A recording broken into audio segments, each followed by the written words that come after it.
wargamers, Justin from AMPServices here, and today we're going to be reviewing the X-Wing miniatures Auzituck Gunship. It is entirely possible that I screwed up the pronunciation of that, but considering it's a Wookiee ship, I think they'll forgive me, because I can't understand what Wookiees say anyway. So let's jump right in, and first of all, talk about the look of the ship. Definitely looks pretty cool for a pre-painted miniature. I dig it, you know, for the value. I talk about it all the time in my X-Wing videos, but I'm a big fan of this game because I paint all the time, and I often don't have enough time to paint my Warhammer 40k miniatures as quickly as I would like. So when I want to get a game fix in, it's nice to be able to jump into a game where the models are pre-painted and the stress and pressure of painting is not there. I can just game at my leisure and have fun. So let's move on, and let's talk about this ship and look at its dial. So first of all, here, he is pretty darn speedy. He's got a 5 straight here. Nifty. Decent number of green maneuvers considering the only red stress one he has. No flip turns. No hard turn 1. That's okay, I suppose. Definitely seems interesting. Pretty good looking dealio here. Wish I had a flip turn, but maybe there's something in the upgrade cards I've not seen. I've not looked at a single upgrade card from this ship or the crew cards. This is all off the cuff, first time, first look. So let's jump right in and check out the pilot cards first. So first of all, we've got the Kashyyyk Defender, Pilot Skill 1, coming in at 24 points with 2 crew slots. This is the second non-epic ship in the game to have an epic, previously epic-only upgrade, which is the Reinforced Action. The Reinforced Action reads, and this is going to be a quick, hopefully a quick read for you. A ship with the reinforced icon can perform the reinforced action. When a small or large ship performs a reinforced action, choose either the fore or aft side of a double-sided reinforced token and place the token with that side face up near its ship. When a small or large ship with a reinforced token is defending, resolve the following actions. If the fore side of the token is face up, the attacker is inside the and the attacker is inside the defender's firing arc, add 1 evade result. If the aft side of the token is face up and the attacker is not inside the defender's firing arc, add a hit result.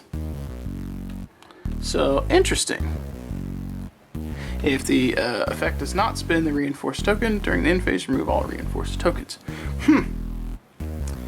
Pretty interesting. So this is going to allow you to basically, if someone's shooting at you from the rear and you put aft, you're going to get an extra evade result, and it's adding a result. So it's a guaranteed evade result in addition to whatever you roll. If they're in front of you, you put it on the front. So it's kind of cool because you're shunting shields to the front or the rear of your ship. I like that. That's fun, especially if you have a way to increase the actions your ship can do. So you could do like a focus action, or actually, I guess it only had the 2 actions, didn't it? Yep, focus on that. So if you have some way to give it a free action so it can focus and do this, that would be pretty cool.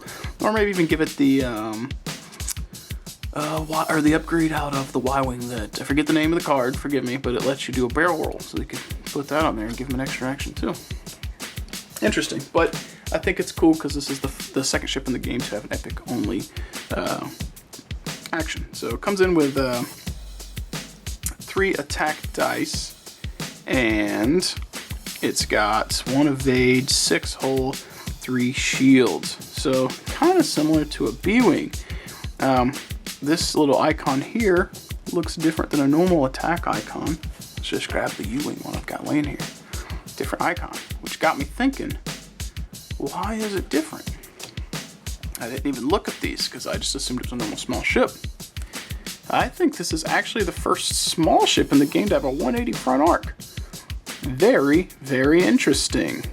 I dig that. That's cool. So that really drives in the whole fore and aft thing, because you got the front half and the rear half. And you can keep a lot of stuff in your front arc. Pretty cool. I dig it. I like it. It's interesting. Let's move on here and see what else we got. Next ship is the Wookiee Liberator.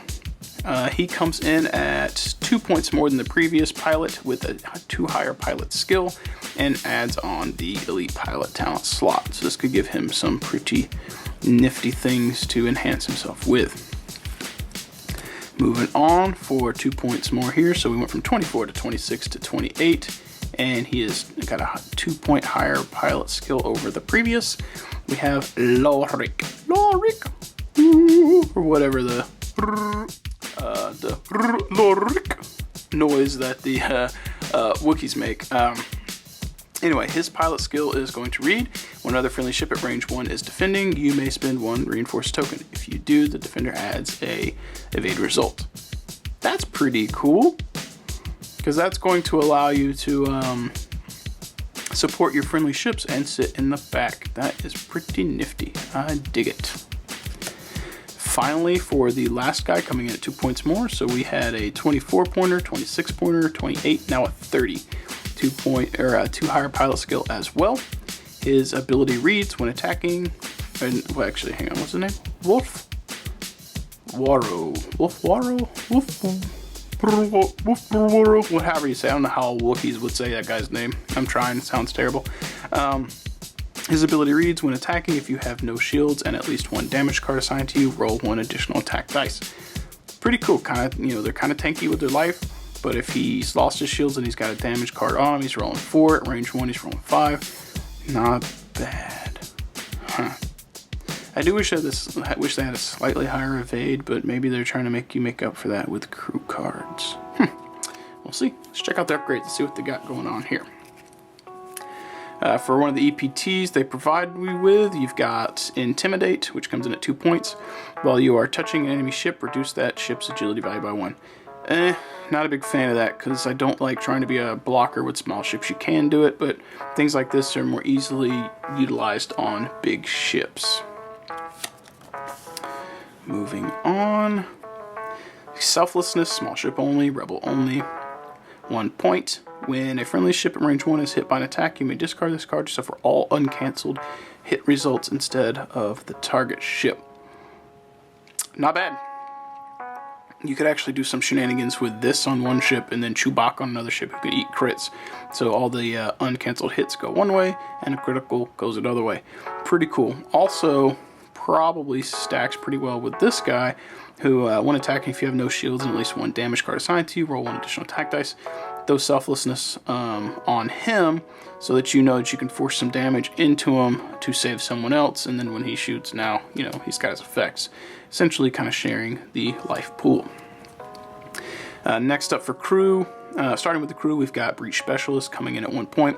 When you are dealt a face-up damage card, you may spend 1 reinforced token to flip it face down without resolving its effect. If you do, until the end of the round, when you are dealt a face-up damage card, flip it face down without resolving its effect. That's pretty darn cool. You can force damage over into this guy, run Breach Specialist, and if he takes face-ups, they now become face down, and because you've ideally gotten through his shields, this is going to help. It's also good because it helps keep the criticals off of your ships and minimize effects. This is really, really useful, I think. It also might actually be pretty useful in epic games too, because you could throw it on your big ships that have reinforce, spend a reinforce token, and you are going to take damage to the face, but criticals can chew through big ships, and that will help mitigate some of the damage. I like it. Cool card. Tactician we've seen before. It's a 2-point upgrade. After you perform an attack against a ship inside your firing arc at range 1 to 2, that ship receives, at range 1, that ship receives 1 stress token. Pretty useful because this guy's a 180 front, so he's definitely going to be shooting at a lot of things. The issue is will they be at range 2 or not, because it only works at 2, not range 1 or range 3. The one thing I like to think about when I use Tactician and remember is that yes, at range 2 you can stress them, and then there is the thought process that, oh, range 1 and range 3 I don't get a benefit. This is tough. Well, think of it this way. At range 1, you're getting an extra attack dice. At range 3, you're getting an extra evade dice if they're shooting at you. At range 2, you get nothing and they get nothing. Well, when you add Tactician, you get something at range 2. So range 1, extra attack dice. Range 2, you stress the enemy. Range 3, if they're firing at you, you get an evade. So think of it that way. It's going to make all range bands useful for your ship in some way. Wookiee Commandos. This is, I think, the second crew card in the game that takes up 2 slots. I think the first one's Palpatine. Comes in 1 point and reads, Rebel only. When attacking, you may reroll your eye results. Not bad. I think that's going to get some play in some big ships, and useful on these ships because you don't have, especially on these, because you don't get a target lock on the Auzituck Gunship. Last upgrade we've seen before, and that's hull upgrade. Comes in at 3 points. Increase your hull value by 1. So interesting. Not sure how I like those modifications. That one and stealth device or shield upgrade. Those are all pricey, and you have to have room for them. So, anyways, guys, that is a quick nitty-gritty review of the Auzituck Gunship. I hope you enjoyed. If you did, please take a moment to like, subscribe to my YouTube channel. If you did not know already, I do get paid to paint. I would love to paint some X-Wing miniatures for you. Check me out at thearmedpainter.com. Finally, I'm also trying to get into the live stream game here. So I'm on Twitch now. I've been doing some hobby-related live streams, painting some Warhammer miniatures, doing some gaming, and I'm also going to be doing some tutorials and giveaways here soon. So check me out over there. Hopefully you will come by and interact with me. Anyways, guys, I hope you enjoyed this. As always, happy wargaming.